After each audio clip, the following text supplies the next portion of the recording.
Well, people are masters in some area.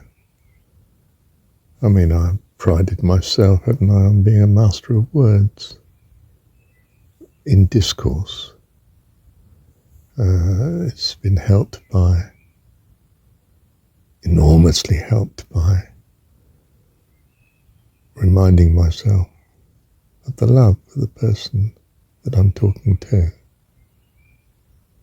their needs, them as a person, and my empathy with such, so that I'm not an opponent in conversation, in argument, in discourse. In fact, I make argument back into discourse, and hopefully a blessing, and a friendship, and a joy. And that's immeasurably increased my ability with words. And I suppose I am thinking again of something like the Marshall Rosenberg's NVC, nonviolent communication, that we remind ourselves of the commonality, more than that, of the needs of the person we're talking to, and that those needs are so similar to our own. And this helps me not to be antagonistic in discourse, not to be inflammatory without realizing it. Ideally. Yes. Where was I? Hang on. Oh yes, getting back on track. The person may be an expert in a certain field. It might be, I don't know, science or mathematics or one of the arts. But he's not mastered his inner equilibrium and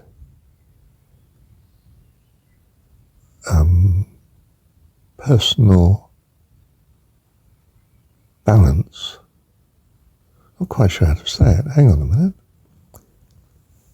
Well, I suppose in modern terms we say it could still be a psychological mess. Obsessional, prone to anger, and all sorts of fears and phobias and blind spots as regards especially relationship with others and hopes and fears and so on.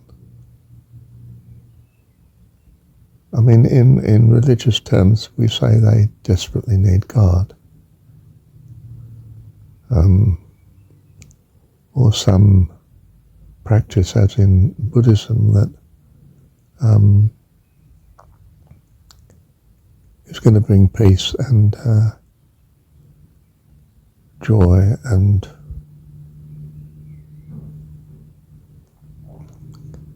more satisfactory purpose to their life. They've been very successful in their field, say. It's earned them at least a good standard of living and home. But might even in relationships, that their relationships are in general good. They've got a partner that's absolute blessing to them, and they recognise that even.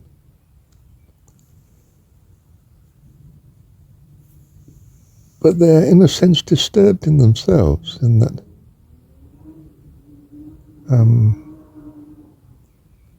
life doesn't have the meaning. It had the meaning in being successful in the specialism that they're good at. But they're retired now, say. It's a thing of the past. And now they're just left with themselves. Well, ideally, and their partner, of course. What's your value now? Is it just the past? Is it something that's very satisfactory now. By which I suppose I mean you have a meaning to life. And you may have been stumbling along quite happily with a meaning to life that was pretty transitory. Your ability to be an expert in a certain field, and the rewards that was bringing you as regards comforts of life. And now you may still have the comforts of life, but you haven't got the occupation and the meaning much any longer. You're beginning to feel psychologically a bit of an has-been, sorry.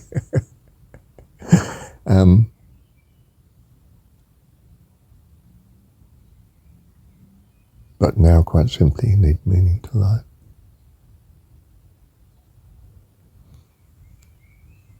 And without it, you're becoming ill at ease with yourself, unhappy,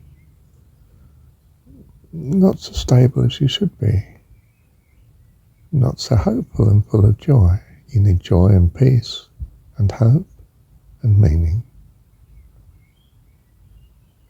You may be blessed in having love and kindness from a partner and able still to give it too.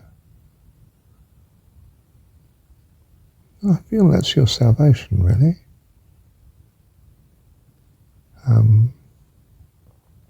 But perhaps it needs to go out wider than that, that in some sense you're so used to your partner that you and them are almost lonely couple. So you may both be trying to reach out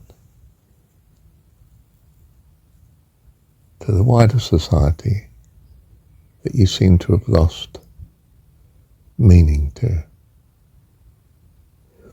And in that regard, you may still use your ticket of being an expert in a certain field and of certain experiences as to the way in which you relate to others. But you're going to need a new meaning that's not dependent on this, because this is a thing in the past and you are in the present, and it is not really with you now, only has been.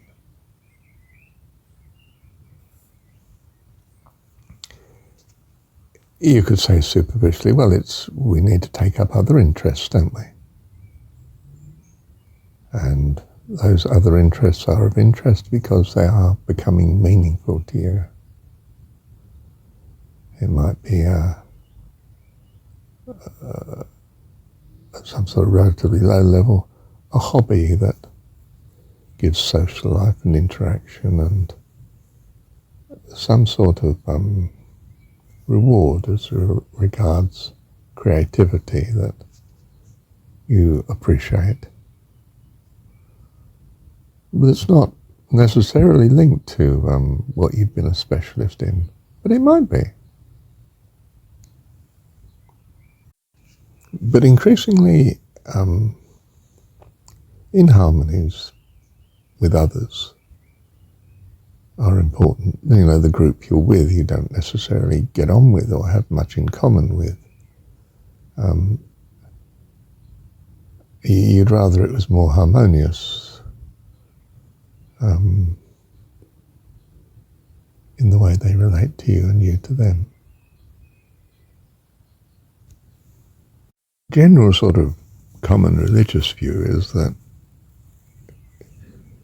if you don't have God, then you've got this huge gap, this hole somewhere in your life that needs a great lack that needs to be met. It needs to be filled and can only be filled by God. And that your life is unraveling to you, that all these other things are transitory, including, of course, life itself. And you need a meaning that's going to carry you across the divide, the death, that you sort of feel in a sense is coming. Not that it's near, of course you never feel you're going to die tomorrow. It's always somewhere further into the future. But you do get the reality that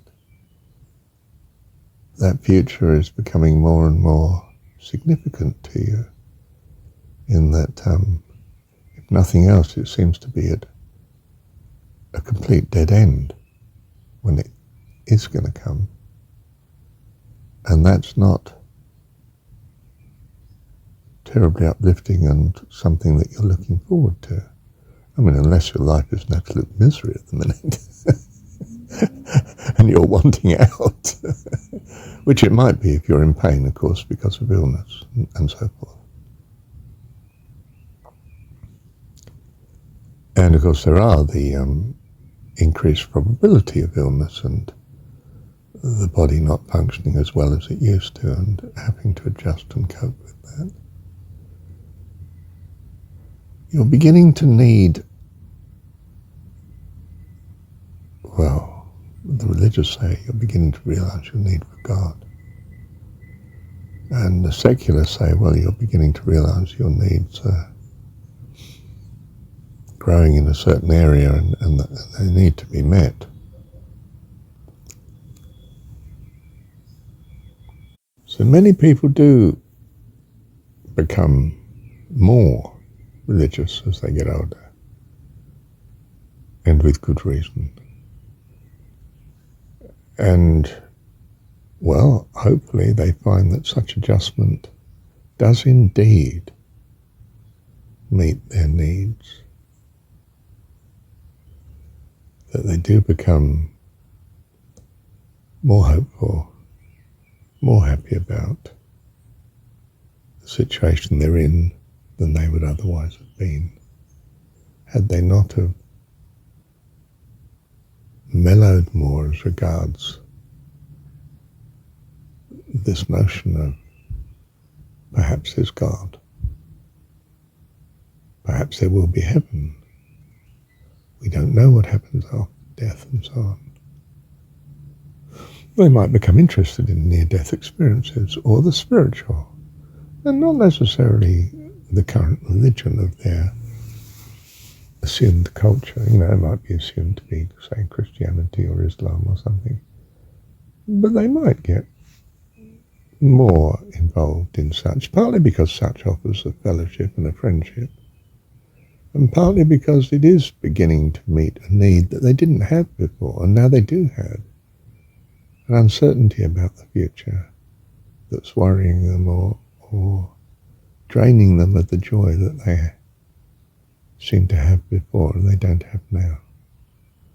They're looking for something and they seek it where they think they may find it. Thank you, Heavenly Dad.